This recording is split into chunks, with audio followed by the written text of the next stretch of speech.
ಇನ್ನೊಬ್ಬರು ರೈತರು ಕೂಡ ನಮ್ಮ ಜೊತೆ ಮಾತನಾಡೋ ಸಾಧ್ಯತೆ ಇದೆ ಇದೇ ವಿಚಾರಕ್ಕೆ ಸಂಬಂಧಪಟ್ಟ ಹಾಗೆ. ಯಾಕಂತ ಹೇಳಿದ್ರೆ ರೈತರ ಅಭಿಪ್ರಾಯ ಬಹಳ ಮುಖ್ಯ. ಬಿಡದಿ ಬಡಿದಾಟವನ್ನು ನೋಡಿದ್ದೀವಿ. ಬಿಡದಿ ಭೂಚಕ್ರದಲ್ಲಿ ಸಿಕ್ಕಾಕೊಂಡು ಏನೆಲ್ಲ ನಡೀತಾ ಇದೆ ಅನ್ನೋದನ್ನು ಕೂಡ ನಾವು ಗಮನಿಸ್ತಾ ಇದ್ದೀವಿ. ಐ ರಿಪೀಟ್, ಈಗ ಸಿದ್ದರಾಮಯ್ಯ ಅವರು ಪ್ರತಿನಿಧಿಸುವಂಥ ವರುಣಾ ಕ್ಷೇತ್ರದಲ್ಲಿ ಭೂ ಸ್ವಾಧೀನಕ್ಕೆ KIADB ಈಗ ನೋಟಿಸ್ ಕೂಡ ಎಲ್ಲ ಕೊಟ್ಟಾಗಿದೆ. ಮೊದಲ ಹಂತದಲ್ಲಿ 165 ಎಕರೆ ಅಂತೆ. ಎಸ್, ಈಗ ರೈತರು ರವಿಕುಮಾರ್ ನಮ್ಮ ಜೊತೆ ದೂರವಾಣಿ ಸಂಪರ್ಕದಲ್ಲಿದ್ದಾರೆ. ರವಿಕುಮಾರ್ ಅವರೇ ನಮಸ್ಕಾರ. ರಾಘವ ಸೂರ್ಯ ಮಾತಾಡ್ತಾ ಇದ್ದೀನಿ, ಅಶ್ವವೇಗ ನ್ಯೂಸ್ನಿಂದ. ಹಲೋ, ನಮಸ್ಕಾರ ರವಿಕುಮಾರ್ ಅವರೇ, ನನ್ನ ಧ್ವನಿ ಕೇಳಿಸ್ತಾ ಇದೆಯಾ? ಅಶ್ವವೇಗ ನ್ಯೂಸ್ನಿಂದ ರಾಘವ ಸೂರ್ಯ ಮಾತಾಡ್ತಾ ಇದ್ದೀನಿ. ಸರ್, ಏನ್ ಸಮಾಚಾರ? ಈಗ ಬಿಡದಿಯಿಂದ ವರುಣಾ ಕ್ಷೇತ್ರಕ್ಕೆ 6 ಎಕರೆನ ಟೌನ್ಶಿಪ್, ಸ್ವಲ್ಪ ಜೋರಾಗಿ ಮಾತಾಡಿ, ವಾಲ್ಯೂಮ್ ಪ್ಲೀಸ್. ಕೇಳಿಸ್ತಾ ಇದೆಯಾ? KIADB ಅವರು ಹೇಳಿ ಸರ್.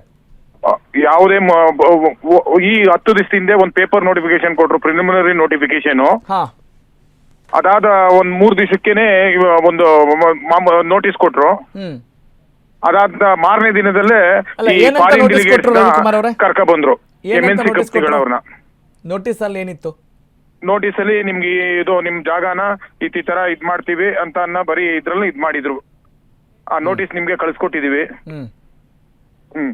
ಓಕೆ, ಎಷ್ಟು ಎಕರೆ ಜಾಗ ಇದೆ ಅಲ್ಲಿ? ಈಗ ರೈತರು ಎಲ್ಲ ಗ್ರೀನ್ ಬೆಲ್ಟ್ ಅದು. ಓಕೆ, ಏನೆಲ್ಲ ಬೆಳೆದಿದ್ದಾರೆ? ಅಧಿಕೃತ ಆದೇಶದಲ್ಲೇ ಗ್ರೀನ್ ಬೆಲ್ಟ್ ಅಂತಿದೆ. ಓಕೆ, ಏನೆಲ್ಲ ಬೆಳೆದಿದ್ದಾರೆ ರವಿಕುಮಾರ್ ಅವರೇ? ಭತ್ತ, ಇದು ಕಬ್ಬು, ತೆಂಗು, ಅಡಿಕೆ, ಸುಮಾರು 8,000 ತೆಂಗು ಮರ ಇದೆ. ಒಂದ್ 10,000 ಅಡಿಕೆ ಮರ ಇದೆ. ಓಕೆ, ಈಗ ಎಲ್ಲಾ ರೈತರದ್ದು ಒಂದೇ ಒಕ್ಕೊರಲ ಮನವಿನ, ಇಲ್ಲಿ ಬೇಡ ನೀವೇನ್ ಮಾಡಕ್ ಹೋಗ್ಬೇಡಿ, ನಮ್ಮನ್ನ ಬಿಟ್ಬಿಡಿ ಅಂತಾನಾ? ನಮ್ದು ಯಾರು ಒಬ್ಬರಿಗೂ ಇದನ್ನ ನಮ್ಗೆ ಒಪ್ಪಿಗೆ ಇಲ್ಲ ಅಂತಾನೆ ನಾವು ಎಲ್ಲಾ ಮೆಮೊರಂಡಮ್ ಕೊಟ್ಟಿದೀವಿ. ಪರ ವಿರೋಧದ ಚರ್ಚೆ ಏನಿಲ್ಲ, ಒಂದೊಂದು ಹೋಗಿ ಕೊಟ್ಟಿದೀವಿ. ಏನು ಉತ್ತರ ಏನ್ ಬಂತು? ರಿಪ್ಲೈ ಏನ್ ಬಂತು? ಅದೇ ಈಗ ನೋಡಿ, ಸರ್ಕಾರ ಕಳಿಸ್ತೀವಿ ಅಂತ ಹೇಳಿದ್ದಾರೆ. ಇದು ಸಿದ್ದರಾಮಯ್ಯ ಅವರ ಕ್ಷೇತ್ರ. ಕರೆಕ್ಟ್, ಸಿದ್ದರಾಮಯ್ಯ ಅವ್ರ ಕ್ಷೇತ್ರ. ಅವ್ರಿಗೆ ತಿಳಿದೈತೋ ಇಲ್ವೋ ಗೊತ್ತಿಲ್ಲ, ಅವ್ರ ಕ್ಷೇತ್ರದಲ್ಲೇ ಈ ತರ ಮಾಡ್ತಾವ್ರೆ ಅಂದ್ರೆ ಇನ್ ಬೇರೆ ಕ್ಷೇತ್ರದ ರೈತರ ಕತೆ ಏನು?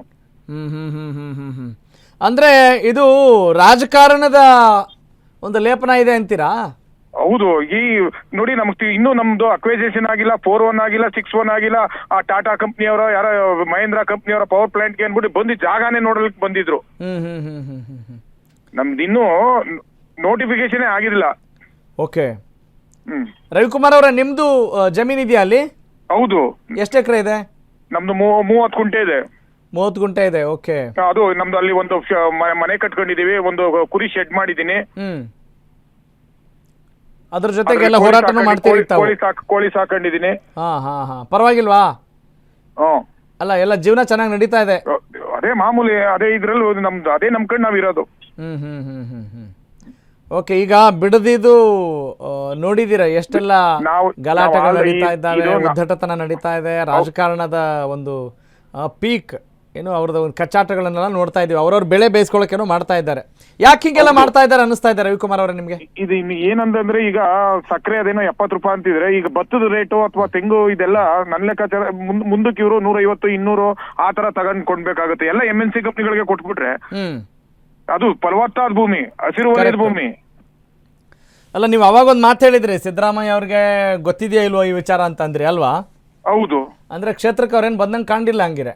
ಇಲ್ಲ, ಎಲ್ಲಿದೆ ಅವ್ರು ತಿಳಿಸಿ ಹೇಳ್ಬೇಕು ತಾನೆ. ಅವ್ರ ಮಗ ಅವರೇ ಉಸ್ತುವಾರಿ ಸಚಿವರು. ಹೌದು, ಯತೀಂದ್ರ ಅವರು ಬಂದಿಲ್ಲ ಹಾಗಿದ್ರೆ? ಯಾರು ಇನ್ನು ನಮ್ಗೆ ಇದೆಲ್ಲ ನಡೀತಿದ್ರು ಅಂತ ಏನು ಒಂದ್ ಬಂದಿ ಕರ್ದಿ. ಓಕೆ, ಈಗ ನೆಕ್ಸ್ಟ್ ಏನು ಪ್ಲಾನ್ ಏನ್ ನಿಮ್ದು ರವಿಕುಮಾರ್ ಅವ್ರೆ? ನಾವು ನೆಕ್ಸ್ಟ್ ಜಿಲ್ಲಾ ರೈತರದ್ದು ಇದನ್ನ ತಗೊಂಡು ಮತ್ತೆ ಕನ್ನಡ ಸಂಘ ಸಂಘಟನೆ ಈ ಮತ್ತೆ ಸ್ಟೂಡೆಂಟ್ ಯೂನಿಯನ್ ಜೆನ್ಜಿ ಮಾದರಿ, ಅದು ಹೆಚ್ಚಿಕಂದ್ ಮಾದರಿ ಹೋರಾಟ ಮಾಡ್ಬೇಕು ಅಂತಿದೀವಿ. ಆಗ್ಲಿ ಒಳ್ಳೇದಾಗ್ಲಿ. ನಿಮ್ಮ ಹೋರಾಟಕ್ಕೆ ಅದು ಸಕಾರಣವಾಗಿದ್ರೆ ಖಂಡಿತವಾಗ್ಲೂ ನಿಮ್ಮ ಜೊತೆಗೆ ನಾವು ಕೂಡ ಇದ್ದೀವಿ. ಧನ್ಯವಾದ ರವಿಕುಮಾರ್ ಅವರು ನಮ್ಮ ಜೊತೆ ಮಾತನಾಡಿದ್ದಕ್ಕಾಗಿ. Thank you. ನಿಜಾರಿ, ರೈತ ದೇಶದ ಬೆನ್ನೆಲುಬು ಅಂತ ಭಾಷಣ ಮಾಡೋಕೆ ಬಂತು. ನಾನಂತೂ ಪದೇ ಪದೇ ಹೇಳ್ತಾ ಇರ್ತೀನಿ ಈ ಮಾತನ್ನು. ರೈತ ದೇಶದ ಬೆನ್ನೆಲುಬು. ಆ ಬೆನ್ನೆಲುಬಿನ ಮೇಲೆ ನಮ್ಮ ರಾಜಕಾರಣಿಗಳು ತಕತೈ ಅಂತ ಕುಣಿದು ಆ ಬೆನ್ನು ಮೂಳೆ ಎಲ್ಲ ಸೌಕಳಿ ಮಾಡಿಬಿಟ್ಟಿದ್ದಾರೆ. ಈಗ ಮತ್ತೆ ಅದನ್ನು ನಿರ್ನಾಮ ಮಾಡಬೇಕು ಅಂತಾನೆ ಇದ್ದಾರಾ? ಏನು ಭಸ್ಮಾಸುರ ನೆನಪಾಗ್ತಾ ಇದ್ದಾರೆ ನಿಮಗೆ. ಅವ್ರ ಮೇಲೆ ಅವರೇ ಕೈ ಇಟ್ಕೊಂಡು ಕೊನೆಗೆ we should not utter that word. ಏನೋ ಒಳ್ಳೇದಾಗಲಿ ಅಂತ ಕೇಳ್ಕೊಳ್ಬೇಕು. ಒಂದು ಸ್ವಲ್ಪ ಎಲ್ರಿಗೂ ಅನುಕೂಲವಾಗೋದನ್ನು ಮಾಡಿ ಸ್ವಾಮಿ. ನೀವು ಮುಖ್ಯಮಂತ್ರಿಗಳ ಯಾವ ಮಂತ್ರಿಗಳ ಒಟ್ಟಿನಲ್ಲಿ ನಿಮ್ಮ ಕೈಲಿ ಏನಾದರೂ ಅಧಿಕಾರ ಇದೆ ಅಂತ ಹೇಳಿದರೆ ಯಾರಿಗೇ ಆಗಲಿ, ಯಾವುದೇ ಸರ್ಕಾರ ಬರಲಿ, ಜನರ ಪರವಾಗಿರಿ. ಸಿಂಪಲ್ ರೀ. ಇಲ್ಲಿ ತುಂಬ ಏನು ರಾಕೆಟ್ ಸೈನ್ಸ್ ಓದ್ಕೊಂಡು ನೀವು ಮಾಡುವಂಥದ್ದು ಏನಿಲ್ಲ.